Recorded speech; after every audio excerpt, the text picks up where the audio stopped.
Thích Ca Mâu Ni Phật. Mô Phật.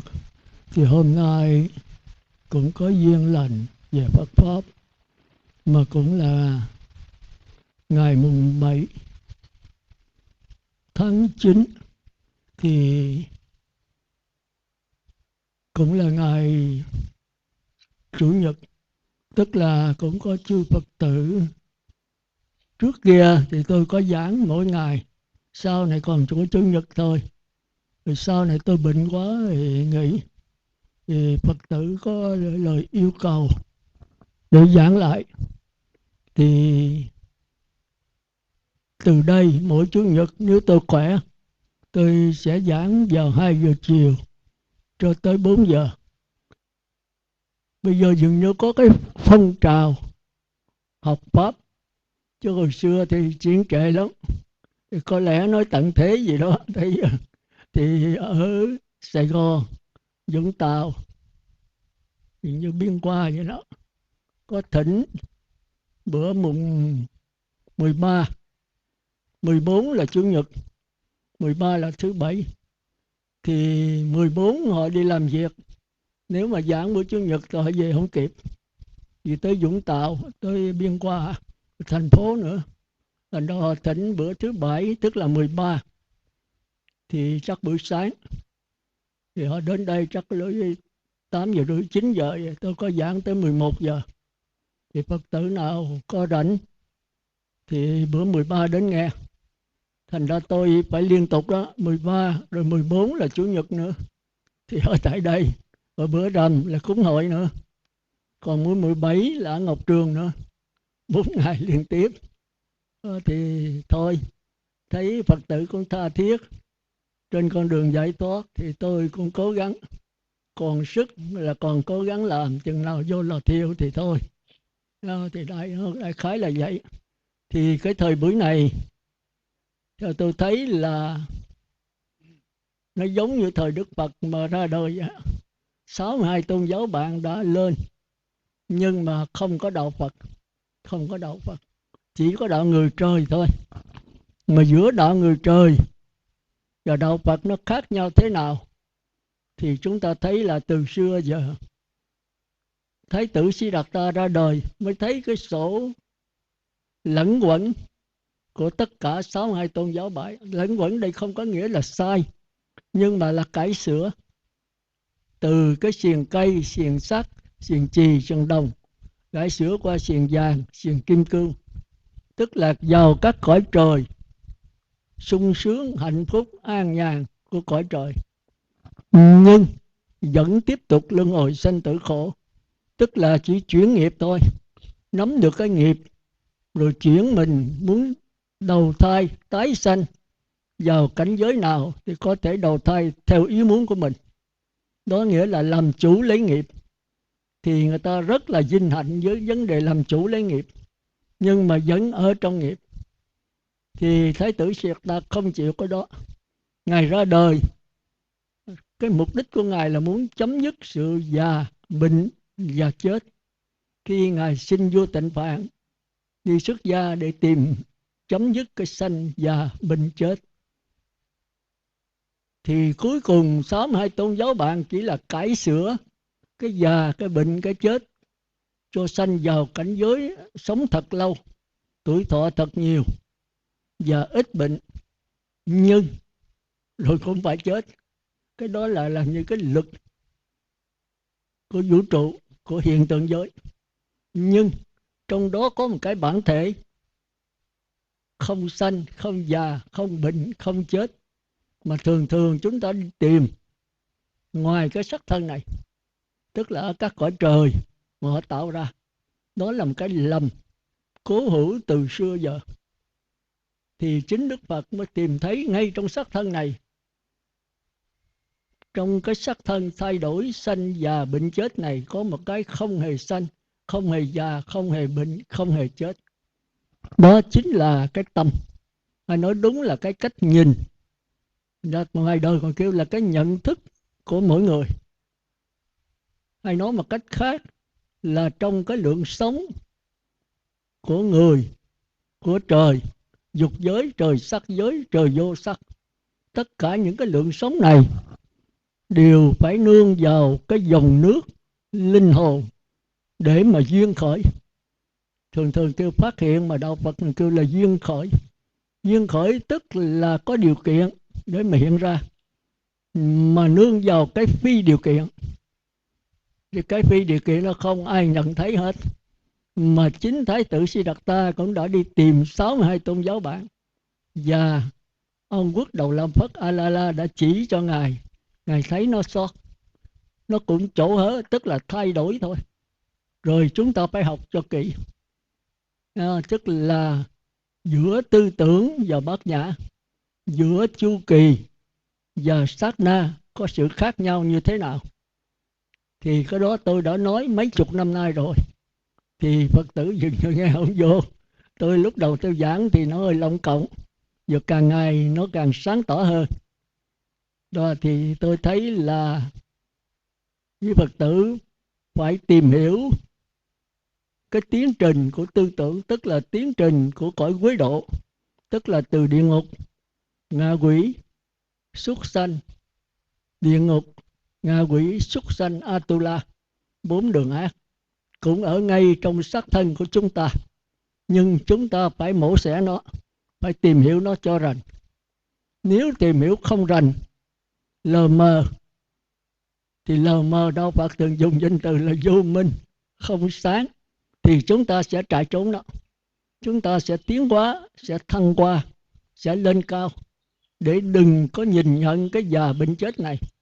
Thì cái đó kêu là cõi dục của dục giới.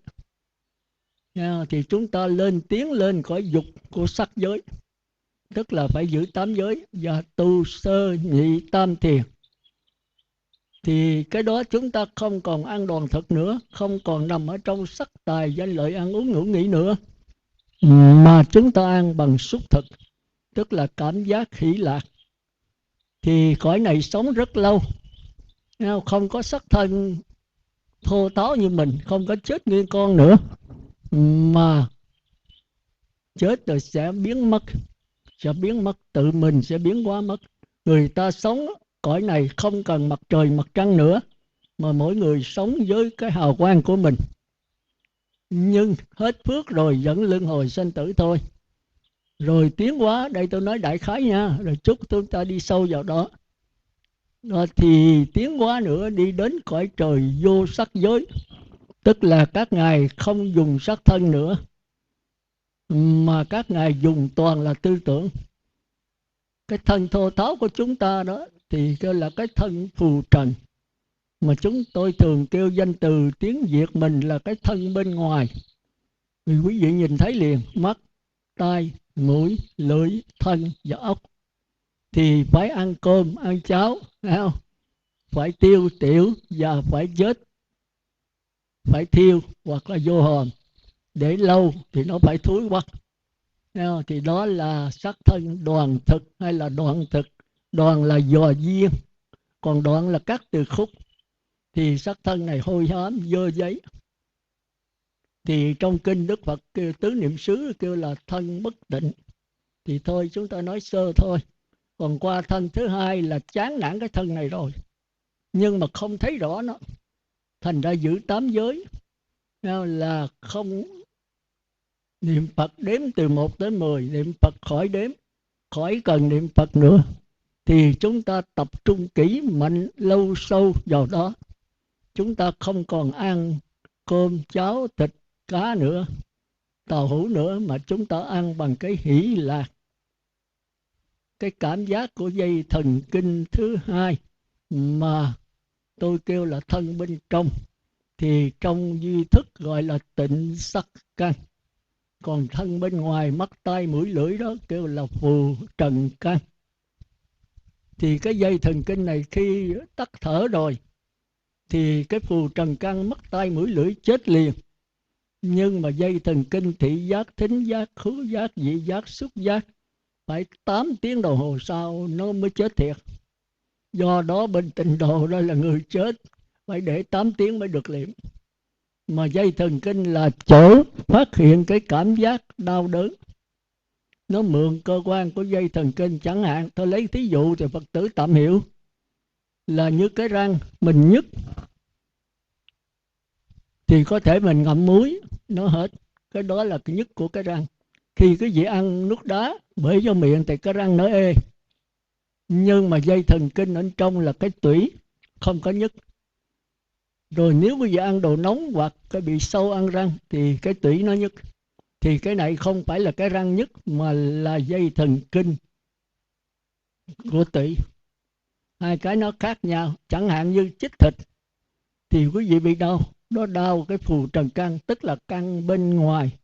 Còn chích gân thì đau cái thần kinh bên trong, đó là sắc thân thứ hai. Khi quý vị chết rồi thì nguyên cái sắc thân bên ngoài này chết, nhưng dây thần kinh vẫn còn sống. 8 tiếng đồng hồ sau thì cái dây gân thần kinh xúc giác, chúng ta sẽ xúc giác mà dòm thấy dây gân đó, 8 tiếng hồ sau nó chết thiệt. Thì quý vị phải để ý. Cái thân thứ hai này là cái thân của cõi trời sắc giới. Họ không xài cái thân bên ngoài nữa. Thì cái thân này nó chỉ an bằng những cảm giác hỷ lạc. Thành ra chúng ta phải học 8 hạng chúng sanh. Thường thường trong kinh kêu lục đạo luân hồi, nhưng mà tôi chia thêm 2 nữa. 1 là địa ngục, 2 là ngạ quỷ, 3 là súc sanh, 4 là Atula, 5 là cõi người, 6 là cõi trời. Trong kinh chia như vậy thôi. Nhưng cõi trời tôi thấy có 3 cõi, nó khác nhau rất nhiều. Cõi trời dục giới là chiếm hữu bên ngoài, tôi vừa nói nãy, thì ăn cái đoàn thực. Còn cõi trời sắc giới là 8 giới, là ăn bằng xúc thực, tức là dùng cái sắc thân thứ hai. Mà quý vị bây giờ còn ở đoàn thực, nhưng mà quý vị tu, quý vị không cần nữa. Nhưng quý vị thấy có người nhập định nó như thầy Thông Lạc, 7 ngày 7 đêm không ăn uống vẫn sống. Mấy có người còn tới 70 ngày, có người tới 70 năm không ăn uống mà họ vẫn sống. Họ sống bằng cái xúc thực, tức là bằng cảm giác hỷ lạc. Quý vị nào có ngồi thiền niệm Phật, quý vị thấy niệm 7 ngày 7 đêm, quý vị niệm Phật đếm từ 1 tới 10, niệm Phật khỏi đếm, khỏi cần niệm Phật nữa, mà vẫn có tiếng niệm Phật, thì quý vị chìm trong trạng thái hỷ lạc đó. Thành ra trong kinh kêu cái sắc thân bên ngoài là cái hỷ, là cái mừng. Còn các sân bên trong dây thần kinh kêu là lạc, là cái vui. Thì tôi diễn tả quý vị có thể hiểu được phần nào. Thí dụ quý vị khát nước, quý vị đến đây, nói bạch sư con đi từ ở Sài Gòn xuống đây nắng quá mà chưa có miếng nước, ở đây sư có nước cho tụi con uống không? Tôi nói không, ở đây nước mặn không à. Thì quý vị sẽ cảm thấy lo. Nhưng tôi nói có nước đá, nước dừa mà lá xê nữa, thì quý vị sẽ cảm thấy mừng. Mà có uống đâu mà mừng. Mừng là sắp sửa đã khát nhưng mà chưa uống đâu. Thì cái này là cái hỷ, nghĩa là bên ngoài sắc thân cảm thấy thích thú rồi, khoái rồi. Thì cái đó kêu là hỷ, chứ không phải là mừng, chứ không phải là vui. Rồi tôi nói Phật tử đem nước ra cho mấy Phật tử mới xuống đây uống, thì người ta lấy nước dừa lá xê đem cho uống. Quý vị uống vô nó mát cả ruột gan, khoái cả cảm giác, quý vị không biết mình ở đâu. Thì cái này là trạng thái lạc, nó đi tất cả dây thần kinh ở trong thân thể mình. Còn cái kia mới là cái xác thân bên ngoài thôi. Nếu quý vị đi được cái đó mà 7 ngày 7 đêm thì quý vị sống bằng cái hỷ lạc đó thôi. Thành ra niệm Phật mà tới giai đoạn thứ 3, khỏi cần niệm nữa mà vẫn có tiếng niệm. Còn quý vị làm thường thường được 5-10 phút thì cái đó là cõi trời dục giới. Còn quý vị làm được 7-8 ngày, đó là qua cõi trời sắc giới. 7-8 năm, 7-80 năm thì quý vị qua cõi trời sắc giới. Thì quý vị sẽ thấy cái cảnh giới đó, mặc dầu tâm quý vị ở cõi trời sắc giới, nhưng mà thân ở cõi trời dục giới. Thì khi nào thọ mạng hết cái sắc thân cõi trời, cõi dục giới này chết rồi, quý vị sẽ mang cái thân của cõi trời sắc giới. Nó đại khái là như vậy. Nhưng cảnh giới thời buổi này là hơi khó tu. Khó là vì sao? Vì muốn 8 giới là phải đòi hỏi cái điều kiện. Cái điều kiện tức là phải ăn uống kiên cử, sắc thân này ít bệnh. Rồi quý vị phải ngồi thiền nhiều, 2-3 tiếng chưa ăn thua gì đâu. Nhưng mà tập lần 2 tiếng rồi lần lên 5-7-8 tiếng, và cái thân phải ít nhức nhối. Thì thời buổi này tôi thấy bệnh hoạn nhiều, nhất là khí hậu. Cái thứ hai là đồ ăn. Rồi quý vị không thể nào mà đi vào thiền sắc giới. Thời Đức Phật người ta nhập có đó rất nhiều. Bây giờ Ấn Độ thì nó còn nhiều lắm, vì xứ đó là xứ Phật mà. Người ta đã nắm được cái cách tu. Thì chừng đó sắc thân bên ngoài quý vị coi thường đó. Quý vị chỉ dính mắt, tôi dùng chữ dính mắt là luân hồi đấy, không dính mắt vào sắc thân bên ngoài này nữa. Quý vị không cần ăn uống ngủ nghỉ nữa. Sắc tài danh lợi của cuộc đời này đối với quý vị chả có gì hết. Nhưng mà cái hỷ lạc rất là quan trọng. Quý vị thích kìm chỗ đắng, chỗ vắng, ngồi lặng lẽ chìm vào đó, thì quý vị chết rồi quý vị sanh về cõi trời sắc giới. Quý vị sống hàng ngàn, hàng triệu, hàng tỷ tuổi, tùy theo cái định lực sâu cạn của quý vị. Nhưng hết phước rồi cũng vẫn luân hồi trở lại thôi. Thì đại khái nói là như vậy. Còn cái thân thứ ba là quý vị chán nản cái hỷ lạc rồi, sống bằng hào quang của mình, không cần mặt trời mặt trăng, không cần ăn uống bên ngoài. Những vị bây giờ Ấn Độ vẫn còn đấy, trong cái Đông Phương huyền bí đó. Có những vị ngồi ở trên tuyết đó mà không ăn uống gì hết, thì người ta ăn bằng cái hỷ lạc của người ta. Nhưng mà theo đạo Phật đó cũng là cái trò chơi của tư tưởng thôi. Bây giờ còn cõi cao hơn nữa là giữ 10 giới. Tức là họ sống bằng, không bằng dây thần kinh nữa. Hồi nãy chúng ta là sống bằng cái xác thịt bên ngoài này, mắt tai mũi lưỡi thân. Cõi trời sắc giới là mình sống bằng thần kinh thị giác, thị giác, thính giác, khứu giác, vị giác, xúc giác. Họ không sống bằng mắt tai mũi lưỡi bên ngoài nữa. Còn cái thứ ba này đó là sống bằng cái óc, thần kinh óc. Tức là sắc thân bên ngoài họ chả cần, mà dây thần kinh bên trong họ cũng chả cần. Họ sống bằng cái tư tưởng thôi. Tức là cõi trời tứ thiền của vô sắc. Cái này quý vị chắc khó nghĩ tới. Ai có ngồi 2-3 tiếng rồi thỉnh thoảng là thầm hội thôi. Như tôi thầm hội chứ còn tôi diễn tả không nổi. Thì khi nào tôi đắc qua cái đó tôi diễn tả chắc rành hơn. Bây giờ ngồi lâu, thỉnh thoảng này tôi hiểu được nó. Thành ra quý vị phải có hoàn cảnh. Như hôm qua đó tôi giọt ra ngoài biển Ba Động đó, thì ngồi tôi mới hiểu được tứ thiền. Hư không vô biên, thức vô biên, vô sở phi phi tưởng. Thì ngồi tưởng tượng không bằng ra ngoài biển, quý vị sẽ thấy hư không. Quý vị dòm biển rồi quý vị niệm Phật, hay quý vị lắng nghe hơi thở mà sâu vào đó, rồi quý vị thấy mất thân. Thân mình là hư không, tư tưởng mình là hư không, hoàn cảnh xung quanh là biển hư không. Thì quý vị mới thấy cuộc đời nó nhỏ nhoi, con người mình như hột cát trong cái bãi biển. Thành ra tôi nói quý vị phải kiếm cảnh. Thường thường quý vị ngồi thiền ngồi trong nhà, hoặc là một cái thiền đường, mấy cái chùa đó thiền đường cả 1-2 công, rồi ngồi trong đó, không đi xa được đâu. Quý vị mới ngồi thiền, quý vị ra bờ biển á, bao la mênh mông. Rồi nếu quý vị có ngồi sâu, ngồi thiền lâu đó, cỡ 2 tiếng hồ, quý vị tập trung kỹ mạnh lâu sâu, quý vị sẽ thấy cái thân mình mất. Thân mình là biển, tư tưởng là biển, xung quanh hoàn cảnh là biển, thân, tâm, hoàn cảnh đều là biển. Nhưng mà cái đó không phải đạo Phật nha.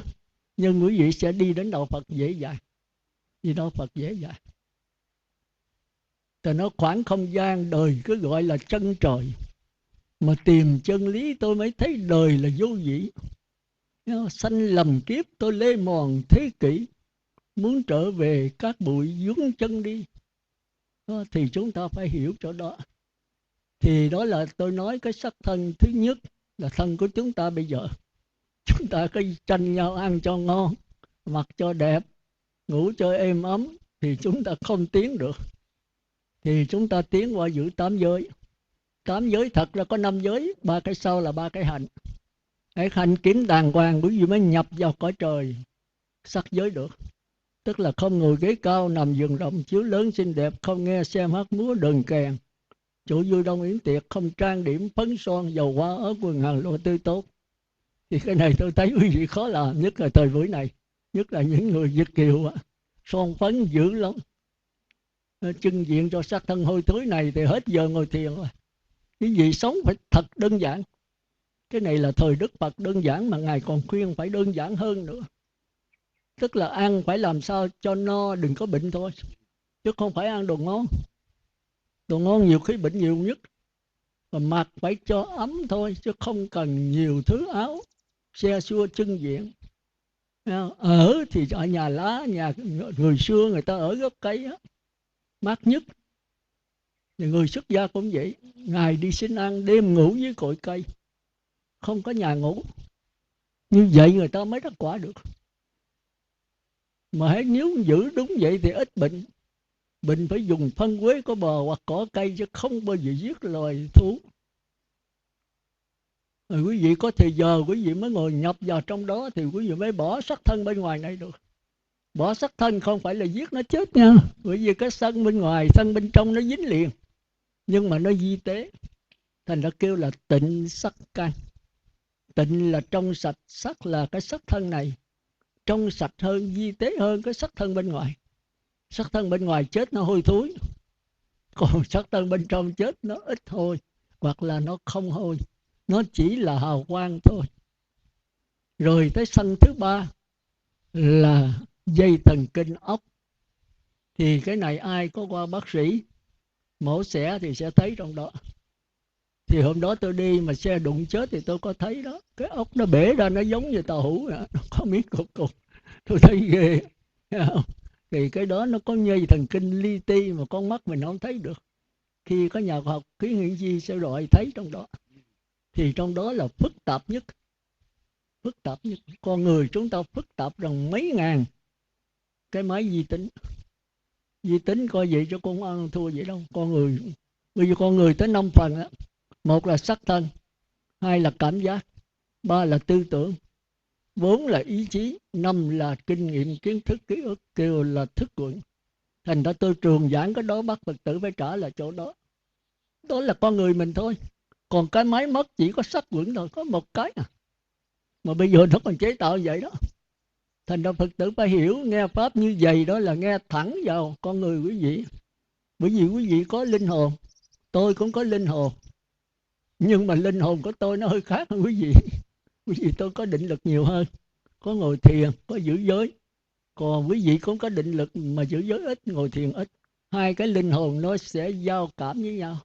Thì quý vị hiểu rất dễ. Nếu quý vị mà gặp Đức Phật đó, quý vị ngồi nghe một lần này tới quý vị đắc thánh quả liền. Còn của tôi thì gọi lắm 100 lần đắc quả trời thôi. Đó. Còn quý vị nghe cái đĩa mà quý vị thâu bây giờ về nghe lại đó là nghe địa ngục. Đó đâu phải tôi. Đó là cái tiếng nói sinh lý của tôi. Cái máy là vật lý là địa ngục vô gián. Còn cái âm thanh tôi đó là địa ngục hữu gián. Chứ đâu phải nghe tôi, nó đâu có linh hồn. Quý vị mình nhớ chỗ đó. Nhưng mà khi nghe đây rồi về nó lặp lại để nhắc nhở quý vị thì được.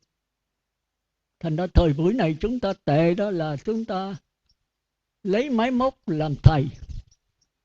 Mang đĩa cái đống không biết như cái cô gì đâu. Cô ở Sài Gòn tôi kêu cổ xuống đây Chủ nhật nghe, cổ rảnh. Nhưng cô nói bằng cô sư con một đống. Con ở nghe tới nghe lui hoài, khỏi lên đây nghe. Tôi nói nghe cái địa ngục nó giảng. Nó cô sư giảng mà sư. Tôi nói cô tôi giảng mà cái đĩa nó giảng cho cô, chứ không phải tôi. Vì Phật tử không rành nói tại sao sư giảng mà sư nói đó là địa ngục giảng. Tôi nói cái đĩa nó giảng cho cô chứ không phải tôi giảng. Bây giờ cô nghe đây là nghe tôi. Rồi cô thâu vô đó là cái đĩa nó giảng lời cô nghe.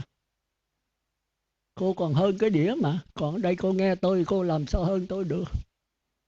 Thành ra Phật tử không hiểu Phật Pháp là nó nguy hiểm. Thành ra thời buổi này tịnh độ là dễ giảng sanh nhất. Nhưng mà nói dễ không có nghĩa là cái niệm Phật hoài rồi giảng sanh, không phải cái vụ đó đâu. Tôi đi vùng sâu vùng xa tôi tội nghiệp mấy bà già. Tôi hỏi mấy bà niệm Phật bằng cái gì? Nói tụi con niệm Phật bằng miệng. Tôi nói không có miệng niệm được không? Không có miệng làm sao niệm sư? Tôi nói chết rồi. Nó khó, không hiểu được là không nắm được. Không nắm được làm sao giảng sanh. Rồi có người thì nói biết, thì nói không phải sư, niệm Phật bằng tâm. Tôi hỏi tâm là cái gì? Nó ở đâu? Nó ra làm sao? Bà có thể nắm được nó ngay bây giờ không? Rồi chết nó ra khỏi xác thân bà bằng cách nào? Bà có thể điều khiển nó muốn đầu thai vào đâu được hay không? Nó nói cái này con không nghe ai nói rồi. Ông ấy bà có phước, ở chợ là có phước hơn người.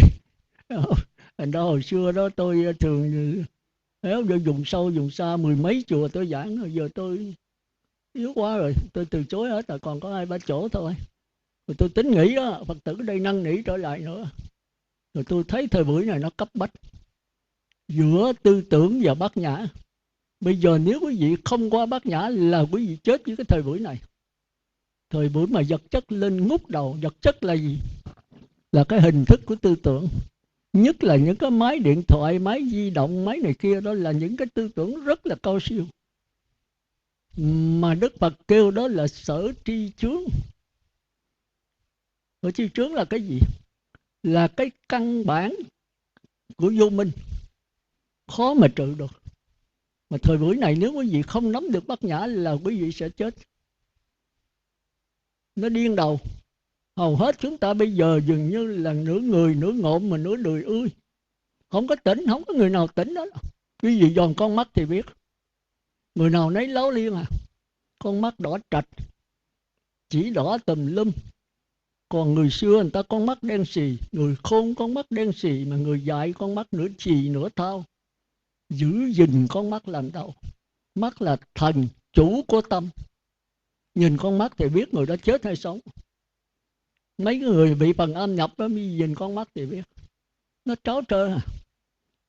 Nó không có định một chỗ, mà con mắt không có sáng trong. Cái tròng đen phải đen long lanh, lấp lánh. Còn bây giờ 10 người hết 7 người tam bạch rồi. Tam bạch là sao? Là có tới 3 tròng, bây giờ có tứ bạch nữa. Tôi mới thấy ở trên có cái tròng trắng, ở dưới có một cái, ở hai bên 2 cái nữa. Còn người mắt người tỉnh đó, hai bên 2 cái tròng trắng là hết rồi. Cái tròng đen họ đen nhánh, lấp lánh. Chứng tỏ là con người đó thông minh, sáng suốt. Mà thông minh chưa phải là đạo Phật, nhưng mà từ thông minh qua trí tuệ rất mau. Còn con người ngu si mà lẫn đẫn lừ đừ đó thì không thể qua đạo Phật được. Phải là người trời. Mà như thế nào là cõi trời? Tức là phải nhị thiền. Thì quý vị qua đạo Phật rất mau.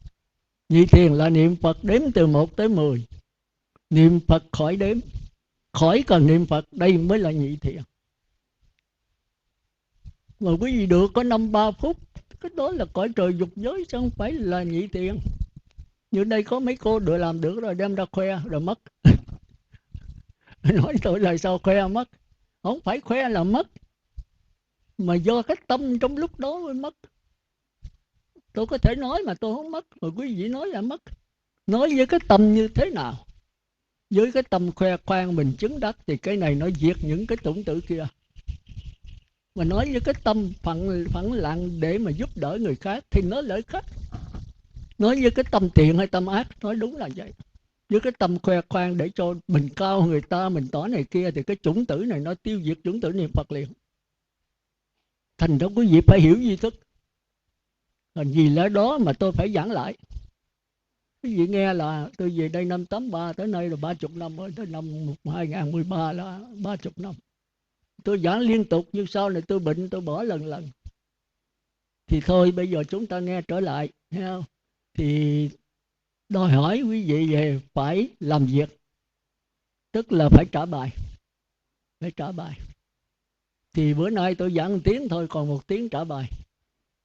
Ai muốn trả thì trả, không thôi tôi không bắt buộc. Nhưng mà tôi thấy nên trả. Để chi vậy?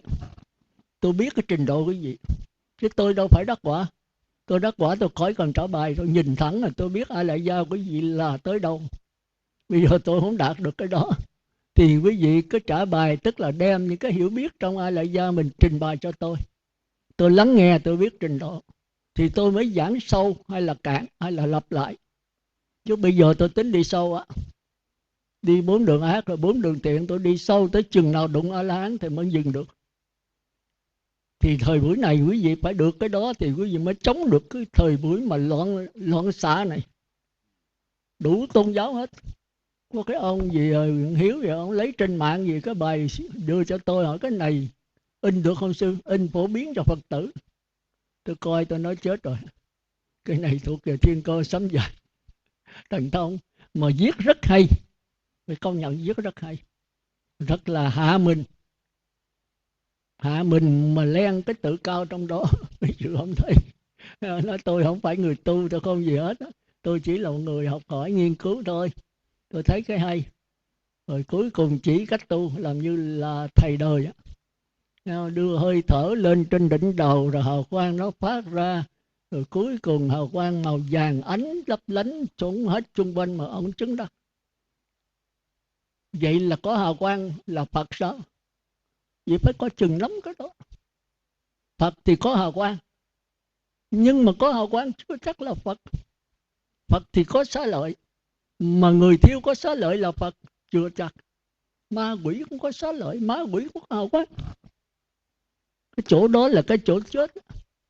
Thì trong kinh còn ghi lại ông tu tổ thứ 3, thứ 4 gì bên Thiền Tông đó.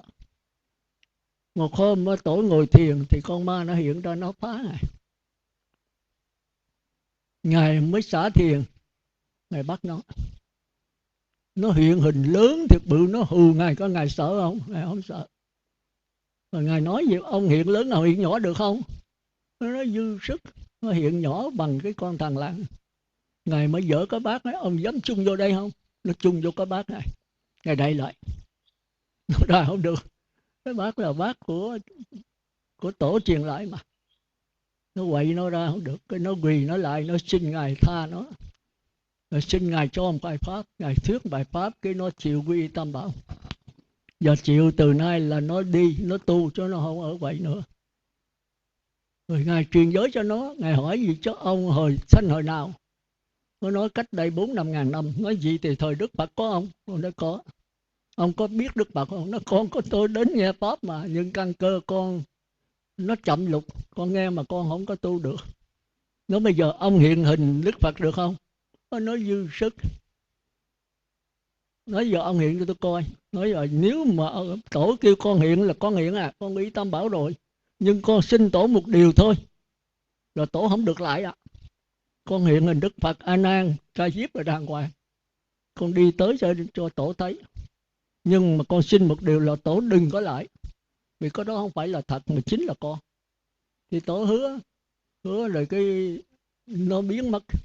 Chút từ xa đó hào quang Đức Phật đi A Nan Ca Diếp là đi đến. Tổ ma xả thiền quỳ xuống lại, nó biến mất là tổ không chịu hứa, không giữ lời. Thì chúng ta thấy mấy ma quỷ đâu phải vừa. Thành ra đạo Phật không có chấp nhận vấn đề thần thông. Thần thông là cái phụ để giáo hóa thôi, mà vấn đề trí tuệ mới là vấn đề quan trọng. Hôm nay tôi muốn nói về cái đó. Đức Phật không phải là không có thần thông. Ma quỷ cũng có thần thông, nhưng ma quỷ có 5 thông thôi. Ông Đề Vạt Đa đó, hai Phật, ông có tới 5 thông. Thành ra vua A Xà Thế nghe lời ông hiện thần thông mà. A Xà Thế ngoài đời thì rất là sợ thần thông. Quý vị bây giờ quý vị nghe nói thần thông là đắc quả. Giờ tôi ngồi đây mà tôi bay lên trời thì tôi đắc quả. Đắc cái mốc gì vậy? Đắc cái thần thông. Rồi tôi có thiên nhãn, tôi nhìn ra xa, cách đây vài trăm cây số, tôi biết ai sẽ đi đến.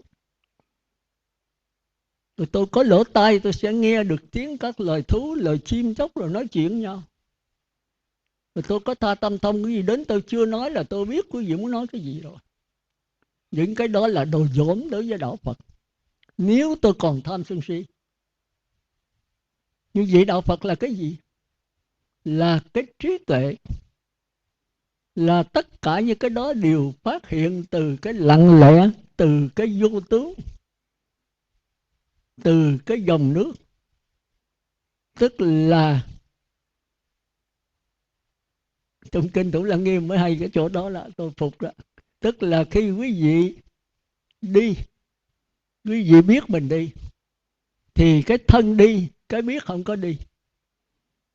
Thân đi mau thì quý vị biết đi mau. Rồi nói là thân là tôi, là của tôi, tự ngã của tôi, giờ đi mau tôi sửa lại chậm, thì quý vị qua tư tưởng lập tức. Nhưng mà muốn sửa thì sửa. Quý vị phải biết tư tưởng sửa, chứ không phải có biết sửa thì bây giờ là qua Bát Nhã. Nó nhích nhau một chút thôi. Thì cái lặng lẽ này, cái đi thì thân đi mau thì biết thân đi mau, cái biết không có mau. Còn bây giờ tư tưởng nói thân là của tôi, sửa lại cho chậm thì phải biết tư tưởng sửa. Thì cái biết không phải là tư tưởng mà không khác tư tưởng. Quý vị thấy nó dễ mà nó khó vô cùng. Rồi cảm giác dễ chịu khởi lên thì biết cảm giác dễ chịu, cảm giác dễ chịu chứ cái biết không có dễ chịu. Quý vị phải nhận chỗ đó. Còn bây giờ nói cảm giác là tôi là của tôi, cảm giác khó chịu khởi lên, biết cảm giác khó chịu thì cái biết không khó chịu mà cảm giác khó chịu. Rồi cảm giác khó chịu là tôi của tôi thì thuộc về tư tưởng nữa rồi. Bây giờ tôi phải sửa cảm giác khó chịu này thành cảm giác dễ chịu. Tôi uống thuốc, tôi đi massage thì qua tư tưởng nữa. Mà bây giờ ta biết là qua tư tưởng thì tư tưởng sửa, biết tư tưởng sửa, cái biết không có sửa thì lợi qua Bát Nhã. Nó nhích nhau một chút thôi. Đại khái vậy, nữa sau chúng ta sẽ đi qua cái đó. Thì bây giờ cuộc đời đang ở cái thế tư tưởng, cái thế thần thông. Thì cái ngày tận thế nó cũng là cái ngày thần thông giữa hai bên tiên, địa tiên, thiên tiên sẽ tranh đấu với nhau. Mà bây giờ Phật tử run rinh hết, sợ, rồi tính đi thọ giới để mà khỏi chết. Chúng ta chỉ sợ cái chết, mà chúng ta không tìm hiểu chết là cái gì. Tại sao mình sợ chết? Nếu mà không tận thế mình chết không? Cũng phải chết. Mà có tận thế thì cũng phải chết. Cuộc đời ai rồi cũng phải chết hết. Đức Phật còn phải chết mà. Nhưng mà cái gì không chết? Cải sửa lên cõi trời thì sống hàng triệu tuổi, hàng tỷ tuổi cũng phải chết. Rồi cõi trời vô sắc núi cũng phải chết. Nhưng mà trong đó có một cái không hề chết là cái biết, cái lặng lẽ. Thì cái này là không nói vậy chứ không phải dễ nhận, không phải dễ tu đâu. Tôi biết nó lâu rồi, mà tôi thực hành cho liên tục không được. Tại sao vậy? Tại vì cái tập khí thói quen của sự cải sửa, của cái nhận cái đó là tôi, là của tôi, là tự ngã của tôi, cái này nó ăn thâm căn cố đế rồi. Thì phải lặng lẽ nhận nó từ từ để cho nó chấm dứt, để cho nó đừng dính mắc. Quý vị như quý vị bây giờ nhận xác thân này là mình. Nói thì hay, nhưng mà tôi ra quý vị bợp tên bợp tay là tôi nổi sân liền. Nó nhanh quá mình không kịp để mà lắng nghe nó. Rồi khi mình biết đó thì có thể lắng nghe nó chấm dứt. Chẳng hạn như người ta chửi tôi, người ta đánh tôi bất chợt thì tôi vẫn sân. Nhưng mà tôi có giáo pháp thì tôi đè nó xuống. Thì đè đó mình biết cái đè nén này đó là pháp của người trời. Tôi quán thôi, có người đánh mình, bị đánh mình đau quá, mình nên tha thứ cho họ. Thì đây là pháp của người trời. Còn nếu không là tôi đánh lại thì đây là bốn đường ác. Rồi bây giờ nếu tôi có Phật pháp, tôi sau khi đè xuống rồi tôi bắt đầu lắng nghe. Tôi biết rằng có tôi đè, có tư tưởng quán xét để đè nó thì cái này mới qua được Bát Nhã. Thì chúng ta thấy cũng phải đi từ từ. Tôi nói đại khái thôi. Rồi sau này chúng ta còn phải đi sâu vào nữa. Cái sắc thân thì chúng ta có thể dễ nhận hơn.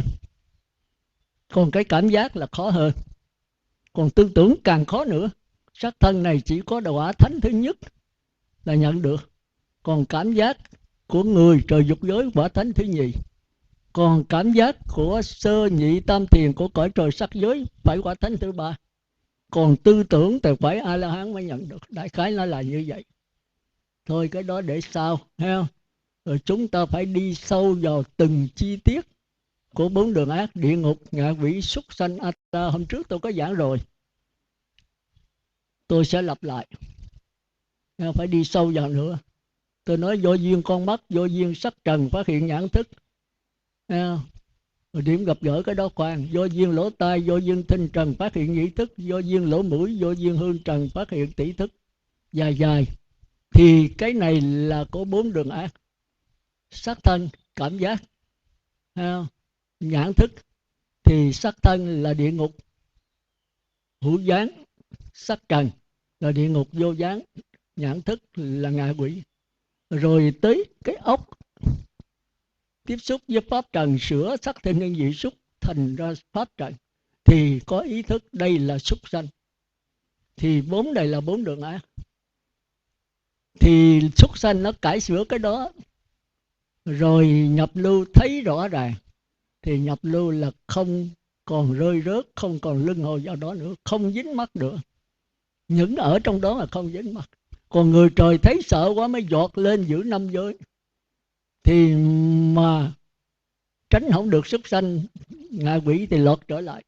Đại khái là như vậy. Đại khái là như vậy. Thì thôi, hôm trước tôi nói nhiều rồi, thì quý vị giờ hỏi lại những người đi trước mình, nghe.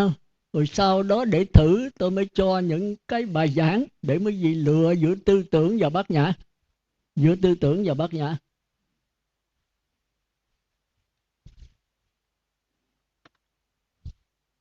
Thì cái đầu tiên đó là tôi nói về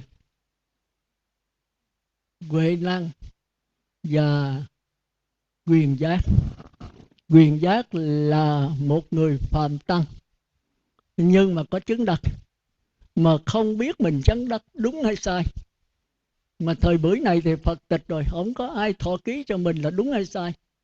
Thì có ông Quyền Sách là đệ tử của Huệ Năng, sau khi đắc được thầy chứng đắc rồi đi lại gặp hai người trao đổi. Thì Quyền Sách thấy rằng Quyền Giác có chứng đắc, thì mới nhờ Quyền Sách thọ ký chứng đắc cho mình. Thì Quyền Sách nói tôi lời lẽ ít, tôi chưa có đắc quả cao, lợi thầy tôi là Huệ Năng thì mai ra. Tôi mới gặp Huệ Năng, thì đây là sự đối đáp giữa hai người. Một ông là tổ đã chứng đắc,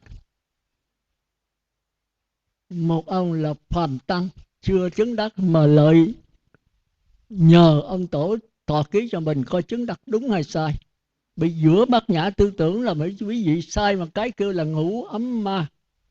Như tôi nói nãy, thí dụ như là bốn đường ác, địa ngục, ngạ quỷ, súc sanh, tô la, thấy lờ mờ thì cải sửa qua người trời, còn thấy rõ ràng thì nhập lưu. Nhưng mà khi thấy lờ mờ rồi mình cho mình nhập lưu thì lọt ngũ ấm ma. Mà giữa thấy lờ mờ với thấy rõ ràng nó khác nhau sao? Đó là cả một vấn đề. Chỉ có những người chứng đắc thật sự người ta mới thấy chỗ hớ của mình. Cũng giống như ngoại đạo mà nói giảng cho Thái tử Siddhartha về A-la-hán và Như Lai, Thái tử thấy rõ chỗ sơ hở liền. Nhưng mà nó xin Thái tử chỉ rõ, Thái tử chưa đắc thật sự. Ngài nói tôi cũng biết cái chỗ sai, nhưng mà cái sự thật thì sao tôi chưa có được. Rồi Ngài mới 49 ngày Ngài ngồi thiền nhập định, Ngài mới thấy rõ. Ngài mới trở lại độ cho hai ông thầy của mình, thì hai ông thầy đã chết rồi. Chúng ta thấy nói vậy. Thì trong kinh viết lại chúng ta phải hiểu. Thì ngày nay làm sao chúng ta nhận được giữa tư tưởng và bát nhã?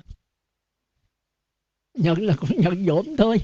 Thì phải có người đi trước mình chứng đắc, nói xác nhận anh nhận này đúng, thì bây giờ mới là thật sự là đúng. Cho tôi là lấy trong kinh thường kêu là nhận vật làm con hay là nhận vật làm cha, thì cái ông đó ý vậy là mình nhận lầm. Thì đây tôi cũng chỉ lặp lại cho quý vị cố gắng để mà phân biệt. Còn quý vị nhận vật làm con làm cha, quý vị không chịu lấy nha, chứ tôi bây giờ cũng không biết có thật hay không. Nhưng mà đây chỉ trao đổi để giúp quý vị có một cái số vốn trên con đường giải thoát thôi. Thì Huệ Năng và quyền giác là phàm tăng, nhưng mà thấy mình chứng đắc, mà không biết phải là bát nhã thật sự hay là ngũ ấm ma, hay là tư tưởng của mình nhận là bát nhã, thì mới gặp Huệ Năng. Huệ Năng là một người đắc quả, đã được ngũ tổ truyền cho thọ ký là chánh cống là đắc quả thật sự. Chánh cống hiệu con nay chứ không phải đồ giả nữa. Thì ông đi ông chứng minh thọ, nghĩa là truyền xác định người này chứng đắc hay không. Trong kinh thường kêu là thọ ký. Thì đây là cuộc đối đáp giữa một người tổ đã chứng đắc thật sự do một người phàm tăng cũng chứng đắc mà chưa biết mình thật sự hay không. Thì phàm tăng đây là Quyền Giác dùng cái bát nhã để nói chuyện với tổ. Tổ kéo lại cái phàm tăng, ông kéo qua bát nhã, thì sáng tỏ tổ mới xác nhận ông chứng đắc đúng. Thì cuộc đối thoại tôi xin kể sơ, hôm trước tôi có lập rồi, thấy không? Rồi quý vị sẽ trả bài vấn đề đó với cái sự hiểu biết của quý vị. Đó là sau khi mà Quyền Giác gặp Huệ Năng rồi, ông đi 3 vòng, trạch áo mặc như tôi rồi chừa cánh tay. Tôi bệnh tôi phải mặc áo. Thì ông đi 3 vòng rồi đúng đâu ông quỳ xuống lại, không lại xá ba xá tôi. Thì Huệ Năng mới hỏi, cái tư cách người tu như vậy là thiếu sót. Đại đức từ đâu đến mà ngã mạn vậy, tự cao quá vậy. Ông nói sanh tử là việc lớn, vô thường mau chóng lắm, ở đó mày lễ lại. Tôi chưa kịp lễ lại là tôi đã chết rồi. Sanh tử là việc lớn, chết rồi tôi có thể là đứng nói ngài chưa hết câu là tôi ngã xuống chết. Như bây giờ quý vị thấy là đột quỵ một cái là chết liền, rồi nhồi máu cơ tim một cái là chết liền. Cái sống chết nó không hẹn ai, không có ai mà nói là tôi sống bao lâu. Đố quý vị biết quý vị chừng nào quý vị chết, không biết. Rồi chết đi về đâu đây mới là vấn đề quan trọng. Sinh tử là việc lớn, vô thường mau chóng lắm, ở đó mày lễ lại. Thì Huệ Năng để coi Huệ Năng chỉ mình pháp môn là đi liền lập tức, mà không có pháp môn thì đây mới là tổ. Thì Huệ Năng mới nói tại sao không ngay cái sanh tử nhận lại cái vô sanh, không ngay cái sanh tử mà nhận lại cái vô sanh. Sao không ngay cái vô thường mà liễu tri cái chân thường. Huệ Năng nói không có pháp môn. Thì sanh tử ở đó, ngay trong cái sống sanh tử này nhận lại cái dòng nước. Thì tìm cái gì đâu. Thì sanh tử ở đâu thì bất sanh ở tại đó.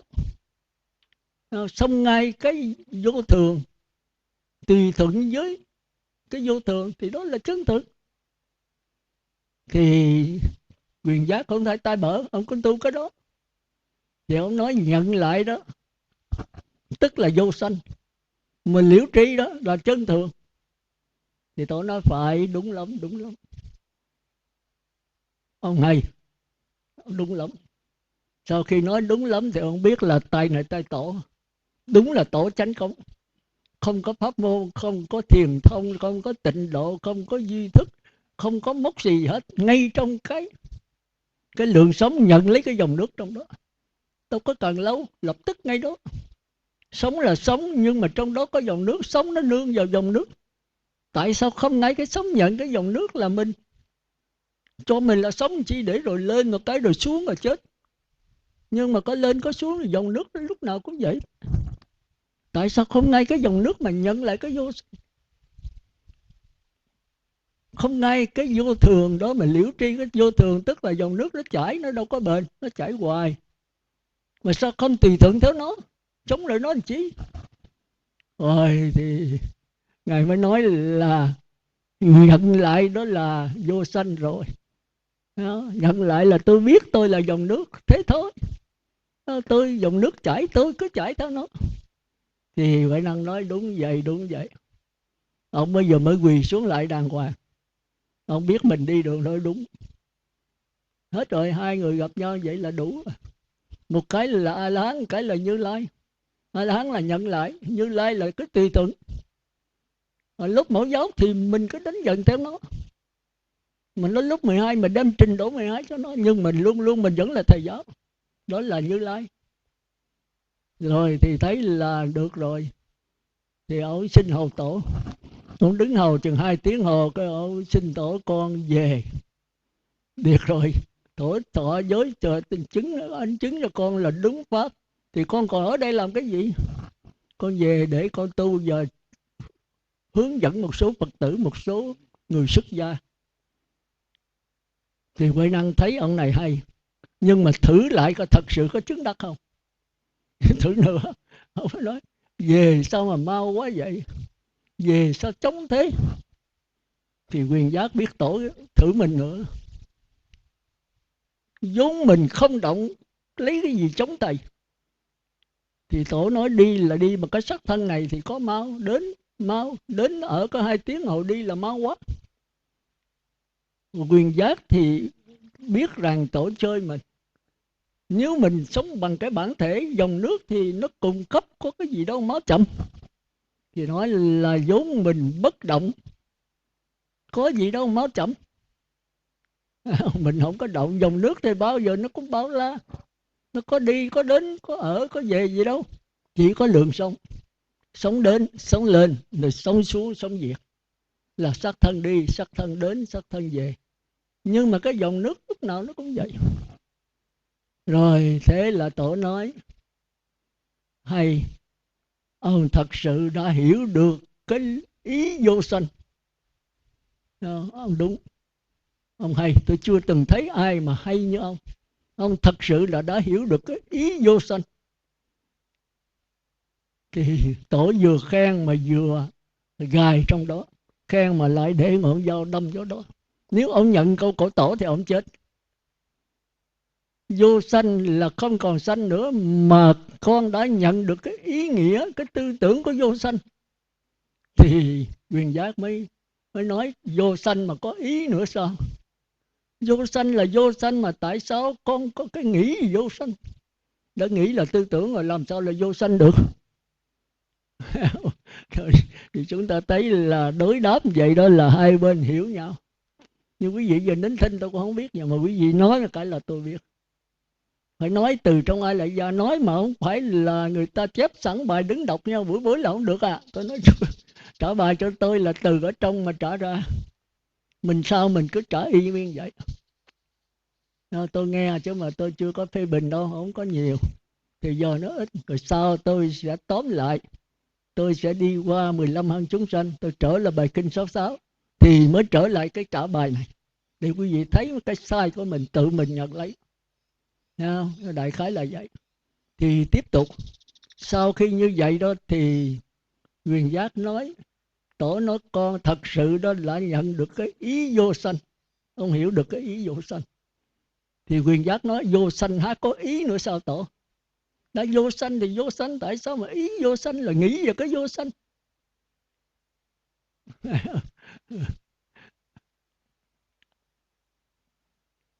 Rồi Tổ mới hỏi,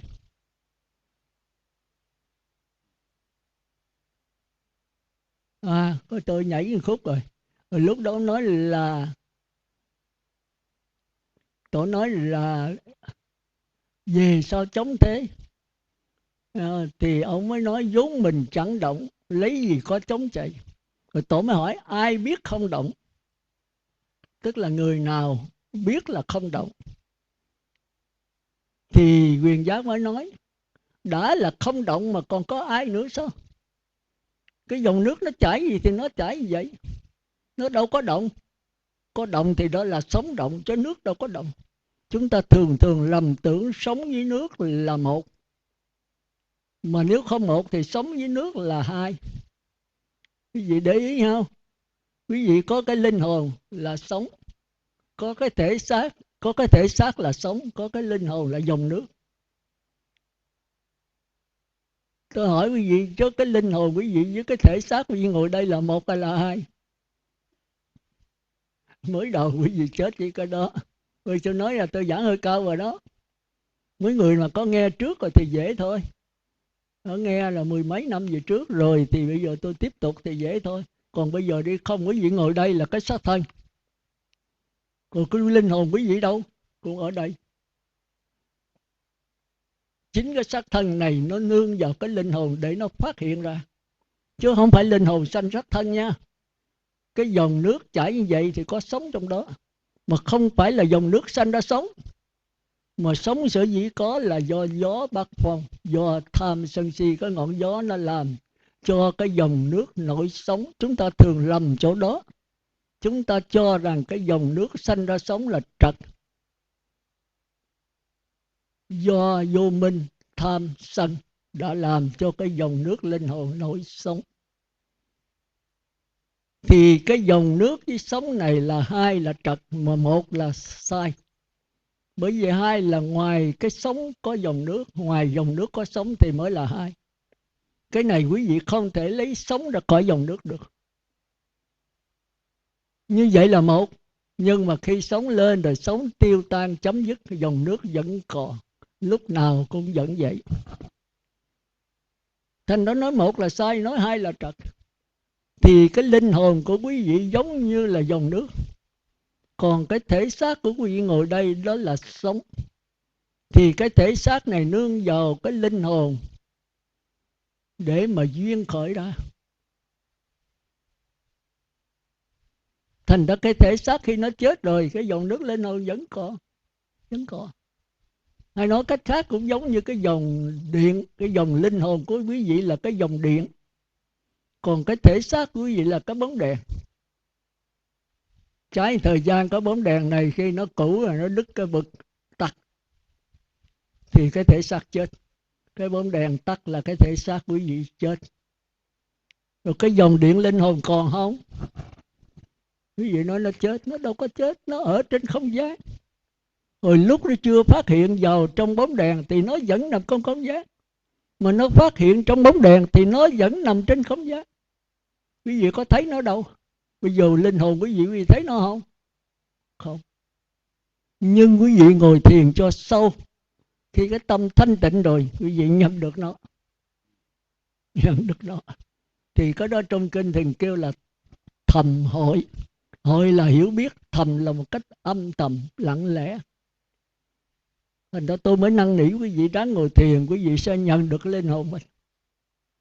Thì quý vị sẽ thấy sự chuyển biến của nó. Thành ra tôi khoái ra biển là cái chỗ đó.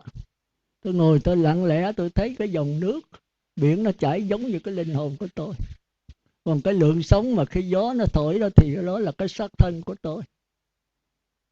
Thì xác thân tôi giống lượng sống sẽ tiêu diệt thôi, sẽ chết thôi.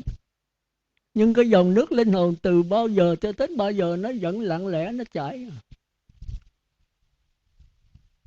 Quý vị ra biển ngồi quý vị sẽ thấy chỗ đó. Khi nào quý vị thanh tịnh á, quý vị ngồi thừ đó chừng 2-3 tiếng. Ở ngoài đó thì bữa đó thấy có cô Tấn nó còn ngồi giữ 2 tiếng mấy. Tới sống mà vô gần đụng cổ mà cổ không hay. Cô không ngồi đó. Rồi cái chú cháu cổ lại kêu là nó đừng kêu để mẹ nhập tứ thiền, không có nước nào làm tiêu đâu. Thì chúng ta thấy là khi mà chúng ta tâm thanh tịnh rồi, chúng ta sẽ hiểu được cái dòng nước linh hồn của mình. Thì thí dụ điện quý vị thấy nó gần đúng đó. Đúng chứ không phải nha, linh hồn nó vi tế hơn nhiều. Điện khi mà nó nằm quý vị không thấy cái tướng nó đâu. Nó bàn bạc trên không gian. Nhưng mà đủ điều kiện nó sẽ phát hiện trong bóng đèn, thì nó sẽ cho ánh sáng. Cũng như nó phát hiện trong sắc thân của quý vị, sẽ cho quý vị có con mắt thấy. Thì cái thấy này đâu phải là bóng đèn, không phải là con mắt, mà chính là dòng điện.